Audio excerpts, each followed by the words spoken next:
Οι κοιμηθέντες αδελφοί τους οποίους εμνημονεύσαμε σήμερα είναι ο Πολιανής και Κιλκυσίου Απόστολος, Διδημοτήχου και Ορεστιάδος Νικηφόρος, Λαγκαδάς Πυρίδων, εκ των αρχιερέων των νέων της Εθνικής Ενότητος, τον στρατηγό εν αποστρατεία και τυχιούχο νομικής Αθηνών, τον κύριο Νικόλο Αλικάκο, ο οποίος συνοδεύεται και από ορισμένα άλλα μέλη του κόμματος που ήρθαν από τη Θεσσαλονίκη, που βρήκε επιτέλους λίγο χρόνο να επισκεφτεί το Πατριαρχείο, όσο όφιλε και όσο οφείλει κάθε χριστιανός να επισκέπτεται και να στηρίζει το Πατριαρχείο, να λάβει την ευλογία σας και αρκετά μεγάλη δύναμη, ώστε και ένωψη των εκλογών που έχουν δείξει στην Ελλάδα.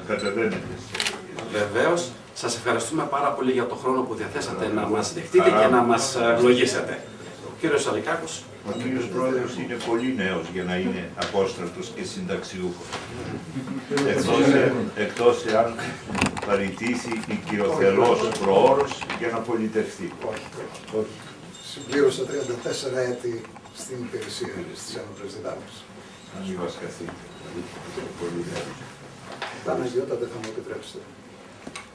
Σας ευχαριστούμε θερμός για την ύψιστη τιμή που μας εκάματε να μας υποδεχθείτε στην επί 400 και πλέον έτη παρούσα έδρα του Οικουμενικού Πατριαρχείου. Ερχόμενοι από τας Αθήνας, τη Θεσσαλονίκη και άλλες πόλεις της Ελλάδος, αισθανόμαθα μεγάλη χαρά και συγκίνηση που βρισκόμεθα εδώ. Θα μου επιτρέψετε παρακαλώ να αναφερθώ δύο λίγων λέξεων εις τας εντυπώσεις μου από την πρώτη επίσκεψή μου στην Κωνσταντινούπολη πριν από 2 ακριβώς χρόνια, το Πάσχα του 2010. Επισκεπτόμενος την πόλη μετά της οικογένειας μου, καθώς και μετά άλλων εκλεκτών οικογενειών της πόλεως της Ραφίνας Αττικής, όπου διαμένω, αισθανόμουν ότι εισερχόμενος εις τα ανυπέρβλητα μνημεία της Ορθοδόξου Οικομένης, θα κατέρεα ψυχικώς από τη συναισθηματική ένταση.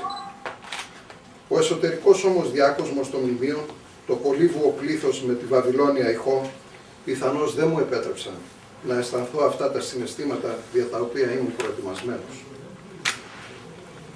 Ό,τι όμως δεν κατάφερα, τα εμβληματικά μνημεία κατάφερε ο απλός, ζωντανός ανθρώπινος λόγος που ήκουσα εδώ εις τον Ιερό Ναό του Αγίου Γεωργίου το απόγευμα της 5ης ημέρας της διακαινησή μου του 2010 από τα Πατριαρχικά Χείλη.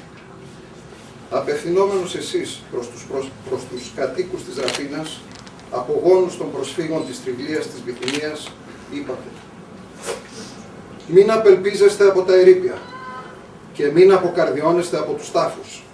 Εμείς πιστεύουμε εις τον Αναστάντα Χριστό, τον εγείραντα τους νεκρούς και ανυποχωρήτως προσδοκόμεν Ανάσταση νεκρών και καλυτέρας ημέρας». Τα ολίγα αυτά λόγια με την ελληνική φωνή άσκησαν εις εμέ βαθίαν ψυχική επίδραση και νομίζω πως δεν απευθύνονται μόνο προς τους πρόσφυγες κατοίκους της Ραφίνας, ούτε μόνο προς κάθε Έλληνα και Ελληνίδα προσφυγικής καταγωγής, αλλά προς κάθε χριστιανό Ορθόδοξο της Οικουμένης. Λόγοι που αποκαλύπτουν το αληθές νόημα της πίστεώς μας και δίδουν την ελπίδα δια τα πλέον δυσκόλου στιγμάς. Σήμερον, εκατομμύρια πολίτες στην Ελλάδα, ανήκοντες εις τα λαϊκά στρώματα, βιώνουν τα σωτηρά συνεπείας μιας πρωτοφανούς διαδυτική δημοκρατική χώρα οικονομικής κρίσεως.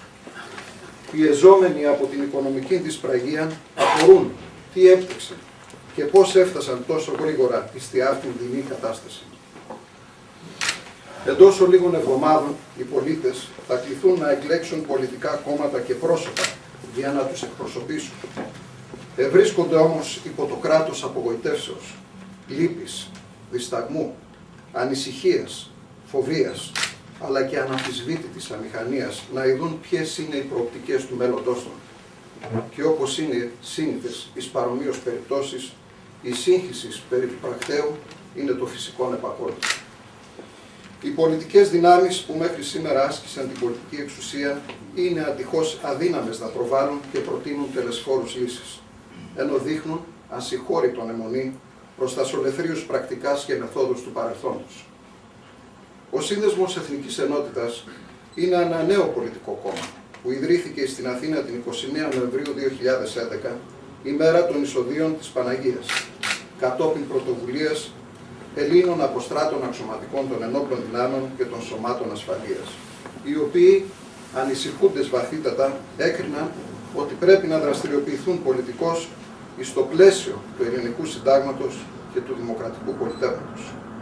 Ο Σύνδεσμος θα συμμετάσχει στα επικειμένους εθνικά εκλογάς και έχει σκοπό να συμβάλλει με τας δυνάμεις του στο τέλος της παρακμιακής περίοδου της πατρίδος μας και στην αναμόρφωση και ανόρθωση του κράτους. Ο σκοπός της επισκέψεώς μας είναι να λάβουμε τας πατριαρχικά ευχάς και την ευλογία σας, όχι δια την έκβαση του σκληρού αγώνος εις τον οποίον ερυπτόμεθα, αλλά διανυδυνηθόμεν να διατηρήσουμε αλόβητον την ακεραιότητα του ήθους και της ετοιμότητός μας.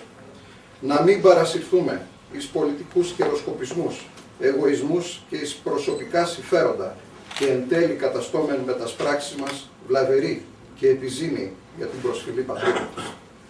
Παναγιώτατε, σας ευχόμαστε υγεία και μακροημέρευση για να συνεχίσετε να εκπέμπετε το λαμπρό πνευματικό φαρικό φως προς τα πέρατα της οικουμένης ή να σχίζετε το βαθύ σκότος των ηλιστικών ιδεών και να δεικνύετε προς τους αγωνιούντες χριστιανούς Ορθοδόξους τον ελπιδοφόρο, ασφαλή και σωτήριο λιμένα του Χριστού. Σας ευχαριστούμε πολύ.